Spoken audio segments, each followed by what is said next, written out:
حضرت امیر معاویہ کی فضیلت میں کوئی مستند حدیث بیان نہیں ہوئی۔ حضرت معاویہ، اگر آپ سنی ہیں، اگر آپ اہل سنت ہیں، میری اہل سنت سے ہی بات ہے، حضرت معاویہ کے بارے میں کوئی حدیث بھی فضیلت کی نہ ہو، مان لیا نہیں، حضرت معاویہ کی عظمت کے لیے یہی ایک بات کافی ہے کہ وہ میرے محمد کا صحابی ہے رضی اللہ تعالی۔ یا آپ صحابیت کا انکار کریں، چلو آپ کہیں صحابی نہیں، پھر آپ سے بات کریں۔ میں نے ایک جگہ پہ، یہ جو محمد علی مرزا بار بار معاویہ پہ تنقید کرتا ہے، تو میں نے اسے کہا تھا گڈ مڈ نہ کرو بحث کو، خلط ملط نہ کرو، معاویہ نے یوں کیا یوں کیا یوں کیا، نہیں، پہلے فیصلہ کرو کہ معاویہ صحابی ہے یا نہیں، آگے بات پھر کریں۔ اگر صحابی ہے بحث کا طریقہ اور ہوگا، اگر صحابی نہیں تو بحث کا طریقہ، اگر صحابی ہے تو پھر فضیلت میں کوئی حدیث بھی نہ ہو۔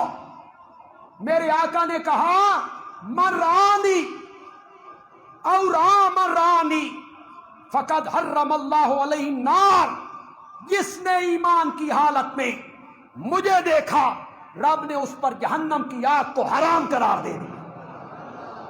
اگر صحابی ہے۔ حضرت عثمان کا قصاص کیوں نہ لیا گیا؟ کچھ مجبوریاں ہوتی، کچھ وجوہات ہوتی، دونوں صحابی ہیں۔ حضرت معاویہ کا موقف یہ تھا پہلے قصاص پھر بیعت، حضرت علی کا موقف یہ تھا پہلے بیعت پھر قصاص۔ وہ بھی مجتہد ہیں، وہ بھی مجتہد، ہم کسی کو غلط نہیں کہہ سکتے۔ حضرت عثمان کو ابن سبا، جو ایک یہودی تھا، اسلام کا لبادہ اوڑا، منافقین کی ایک جماعت تیار کی، ان لوگوں نے شہید کیا جی۔ حضرت زین العابدین کس طرح بچ گئے؟ چونکہ کوئی مستقل لڑائی نہیں ہوئی کہ ایک ایک بندہ آئے قتل ہو تو زین العابدین نہ بچتے، یکبارگی حملہ ہوا، جو سامنے آیا تلوار سے کاٹتے چلے گئے، اور اس طرح زین العابدین بچ گئے جی۔ جب حضرت حسین شہید ہوئے تھے اس وقت ان کی عمر کتنی تھی؟ 59 سال جی۔ ایک روایت میں 57 سال اور ایک روایت میں 59 سال، ایک کم 60 سال حضرت حسین رضی اللہ تعالیٰ عنہ کی عمر تھی۔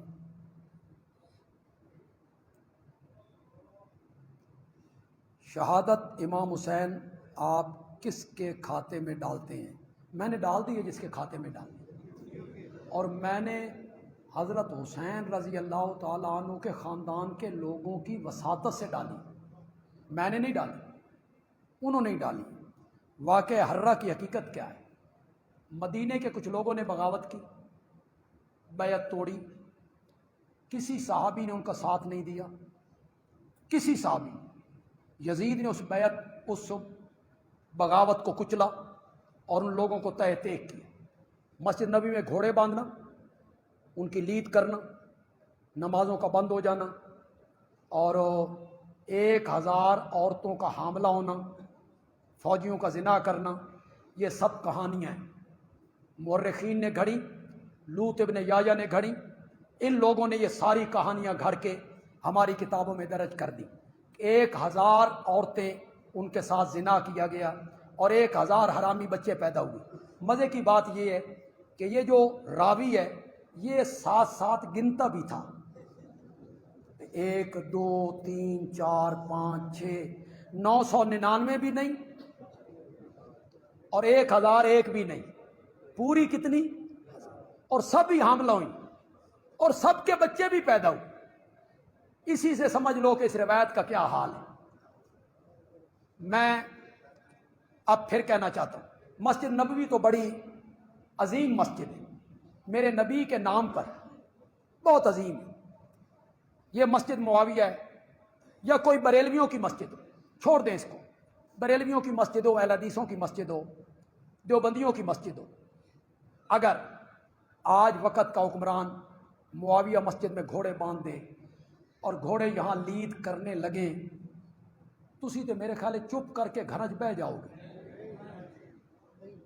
بیٹھ جاؤ گے، کیا کرو گے؟ نہیں نکلو گے باہر، مسجد کے تقدس کے لیے باہر نہیں نکلو گے۔ اس زمانے کے لوگ اتنے بے غیرت ہو گئے تھے، صحابہ کا دور تھا یار کہ وہ گھوڑے باندھ رہا ہے، وہ لید کر رہے ہیں، اور یہ سارے اپنے اپنے گھروں میں بیٹھے ہوئے ہیں۔ فلاں مولانا کے بیان کی وجہ سے کافی لوگ دوسرے عقیدے میں جا رہے ہیں، روشنی ڈالیں۔ انہوں نے کہا ہے حضرت حسین پر رونا سنت ہے، جس کا میں مولا اس کا علی مولا۔ کچھ لوگ مرفوع القلم ہوتے ہیں، ان سے رب بھی قلم اٹھا لیتا ہے، بیچارے لگے رہے۔ اب حضرت نے کہا کہ غم حسین میں رونا سنت رسول۔ بمبئی میں ایک امام باڑے کے دروازے پر مولانا کی تصویر لگا کے نیچے مولانا کا مقولہ انہوں نے لکھ دیا کہ دیکھیں اہل سنت کے عالم ہیں، اور وہ بھی کہہ رہے ہیں کہ غم حسین میں رونا سنت رسول ہے، سنت رسول، انا للہ و انا الیہ۔ اور کون تھا؟ کہتے ہیں یزید کا بیٹا تھا۔ نہیں بھائی، یہ بعض لوگ کہتے ہیں بھی صحیح ہو گیا تھا، پھر حضرت حسین کی طرف سے لڑا، واللہ عالم بالصواب۔ اہل بیت میں کون کون شامل ہیں؟ کیا مباہلہ میں نبی کس کس کو ساتھ لے کر گئے تھے؟ مباہلہ ہوا ہی نہیں، بیر میدان میں گئے ہی نہیں، جاتے تو کسی کو لے جاتے نا، مباہلہ ہوا ہی نہیں، نہ آپ میدان میں گئے۔ اہل بیت کا سب سے پہلا اطلاق جو ہے وہ میرے نبی کی ازواج پر ہوتا، بیویاں، قرآن اس پر گواہ ہے۔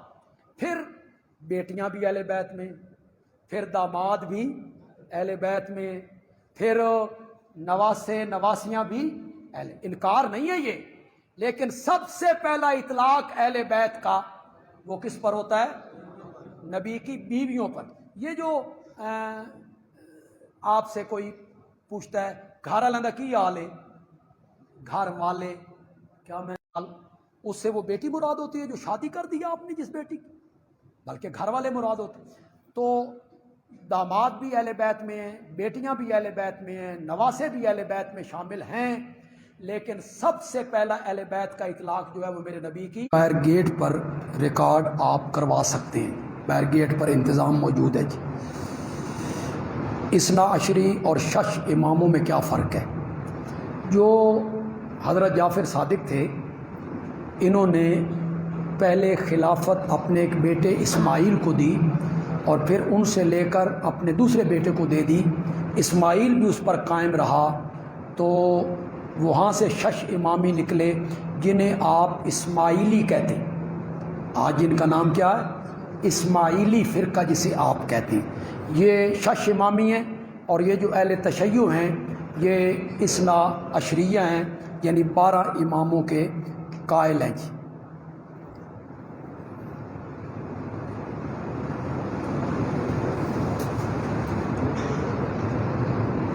یزید کی وفات کس مقام پہ ہوئی؟ یزید کی انتقال طبی بیماری کی وجہ سے ہوا، کوئی ایسی صورت میں نہیں ہوا جس کو آپ غلط رنگ دے سکیں جی۔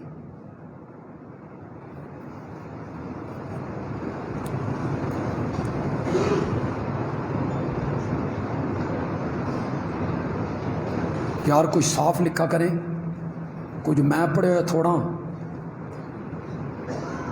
اکثر لوگ حضرت حسن حسین کے نام کے ساتھ امام کا لفظ بولتے ہیں، جبکہ صدیق، اکبر، عمر فاروق یا دوسرے کسی بھی صحابی کے لیے کیوں استعمال نہیں کرتے؟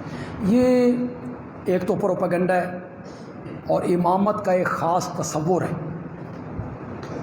وہ میں ایک بڑا وسیع مضمون ہے، ایک خاص تصور، اس کے رنگ کے تحت امام کا لفظ بولتے ہیں۔ امام ابو بکر نہیں کہتے، امام عمر نہیں کہتے۔ یہ جو ہم امام راضی، امام ابن تیمیہ، امام ابو حنیفہ کہتے ہیں، یہ فن کا امام کہتے ہیں، تفسیر کا فن کا امام، فقہ کے فن کا امام، تفسیر کے فن کا امام۔